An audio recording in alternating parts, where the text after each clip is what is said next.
Last time on G&T Sailing, we hauled out, removed our black tanks, and installed a composting toilet.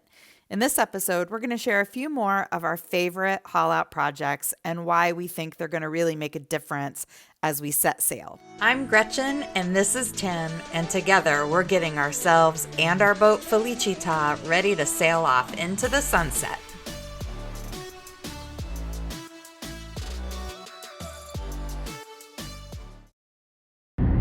The new shaft coupling is surprisingly, one of my favorite projects that we got knocked off the list. And it's surprising because it wasn't even on the list until about an hour before we arrived at the boatyard. Why is that, Gretchen? Did it fail? Yeah, so it did fail as we were driving to the boatyard. The reason that I am excited about this is if you look at the coupling that we had before, we're just learning so much about this boat. Yeah, I didn't know anything about, obviously I knew that there was a transmission and the shaft coupled to the transmission somehow. Right. Never gave it much thought. Never. And so I've been down in there and seen all that and figured out where the through hull, where the shaft goes through the hull. I looked at it. But we would have never looked at that. Right. I didn't give it another thought. On our list, we wanted to pull the shaft because we wanted to change the cutlass bearing. We knew that was happening. Little did we know that the shaft coupling, and we would have found this out whether it fell out or not, because the guy at the yard said that was a crappy coupling and But if you look at the difference between the one that was there and then the one that the yard had machined for us, it is night and day. Like, that is a beefcake. That coupling just gives you just comfort. Yeah, totally. Yeah, that is not going to fail. So this project is not super sexy, but was something that we were really, really needing, and often is the first reason that anybody ends up hauling the boat out, which is getting a new bottom job and all new paint. So we bought the boat in 2018. When we bought the boat, the previous owner, I think it indicated that he had 2 years done the bottom in 2016 down in Mexico, and here we are at the very end of 2021 and we haven't done the bottom at all. Now, we've had a diver diving on the boat, cleaning the boat monthly almost since the beginning, since we've owned the boat. We opted not to do this work. A lot of times cruisers will often do their own bottom job, and we opted not to do that. We've watched a million YouTubers, and it looks like a miserable job. And quite frankly, we have the money, so I'm not putting myself through that until I have to. Maybe have somebody do the sanding and the prep, and then we just do the paint, or who knows what we'll end up doing. But because we still have cash inflow, because we're both still working, this time we opted to just have the yard do it. To do it. Mm-hmm. And I think we had a brilliant list of what we hired them to do and what we chose to do ourselves. Yeah, and what we hired the rigger to do and what we hired the electrician to everybody, do. Yeah. Okay. So, not a super exciting one, but very nice to have new bottom paint. It was the main purpose of hauling out. Yeah, it was really needed to be done. Everything stemmed from that. Yep.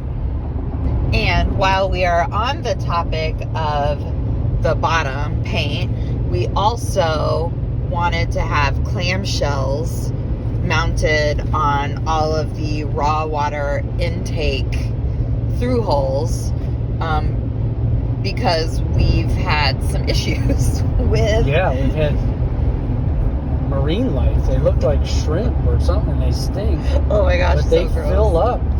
They hang out in those holes.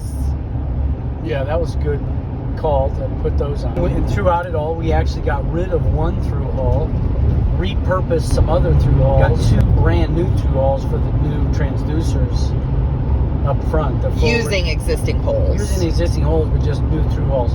Along with the bottom paint job being a big part of the reason we were hauling out, another big item on our go to see list was replacing all of the standing rigging, which involves obviously pulling the mast, getting the mast on the ground so that the riggers could remove all of the rigging and replace it. So Felicita is a 2006 Catalina 42 Mark II, and the standing rigging is original to the boat. 15 plus years old, yeah. And we had it inspected in April when we converted to a cutter rig. The rigger didn't flag anything. He thought it all looked good, but also agreed that if we're really going to sea and truly going, you know, hard, big time cruising, it was definitely worth it to replace.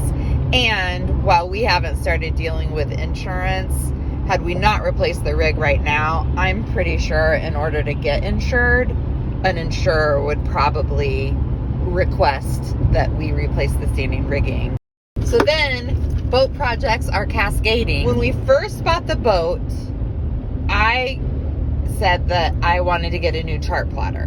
Which is ironic because I'm the instrumentation guy, but I was worried about money and how we were going to fund all this stuff. Yeah, and which was I thought, valid. Let's just wait till this stuff dies and then we'll replace it. Yeah. So we were not planning on doing anything with our instruments, kind of the same program, wait till they die and deal with it then. However, once we decided we were going to have the mast on the ground,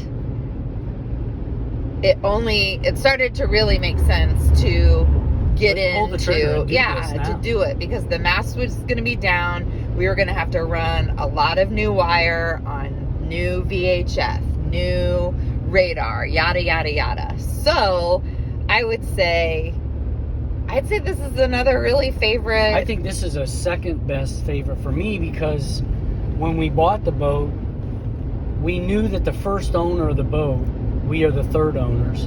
The first owner owned a security company, has all this bullshit security stuff, cameras, horns, and just stuff that none of it worked. And so I wanted to get rid of it. It fills up all the cable trays, the electrical panels at the nav station are full of this shit. So I was so excited to rip it out, and we ripped out so much wiring for useless stuff that is not even being used. Yeah. And then we rewired. In the end, we practically have rewired that boat 80%. Yeah. There's not very much wire left on that boat that's original. And the process of rewiring everything, I mean, you guys took out all of those headliners, and really, like, we really have an understanding on how to get to every nook everything. and cranny of that boat now. So we were Ray Marine. We decided to go with B&G. I would say mostly because Mike pushed it, but I really didn't take much selling me because it's what the America's Cup boats uses. They're a sailing company. Yeah. And we had already pulled the trigger, but it was just very reinforcing when we went with Ano, and he has B&G. Yep. And we got to play with that chart plotter, and I just love it. And I love it's so flexible. You can really customize all of the It's awesome for me panels. Because with the NMEA 2000 backbone and the instrumentation and everything, it's like a power plant.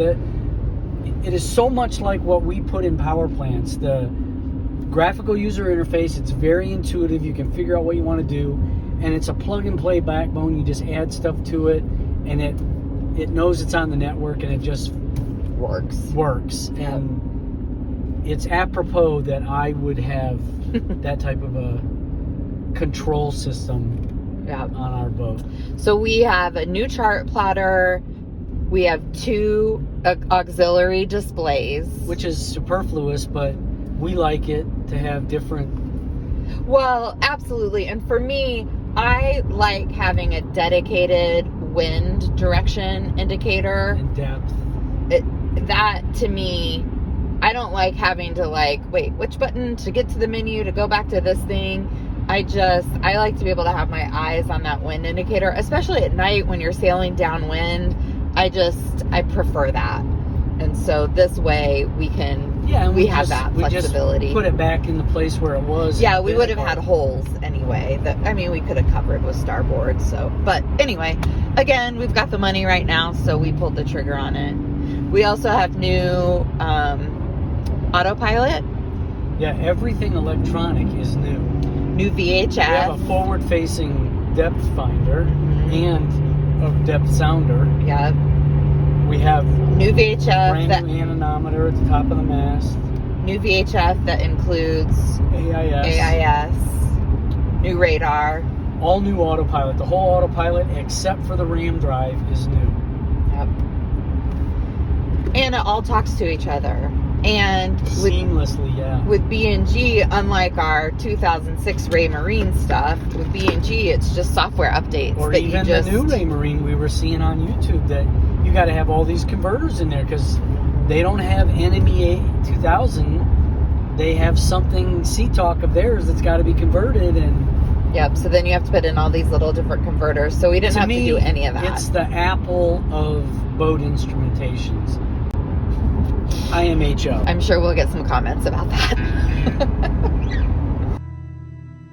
Our original plan was to be hauled out for 10 days, but as boat projects go, our timeline creeped into 19 days. But it's all good because we got 42 projects checked off the list. You know, it's not lost on us how lucky we are that we could hire the guys at Kohlercraft Boatyard, the riggers at SD Boatworks, and Mike at Mac Boatworks to help us pound out all of these projects. I suppose for us, it's the difference between waiting until the end of our careers to set sail versus taking off in our 20s. We did it this way, which means we have, or at least had, more money in the bank. The reality is that there's no one way to go after your sailing dreams. What matters in the end is that you do. So, until next time, thanks so much for watching. Please like and subscribe, keep track of us on our website, or follow us on Instagram at G&T Sailing.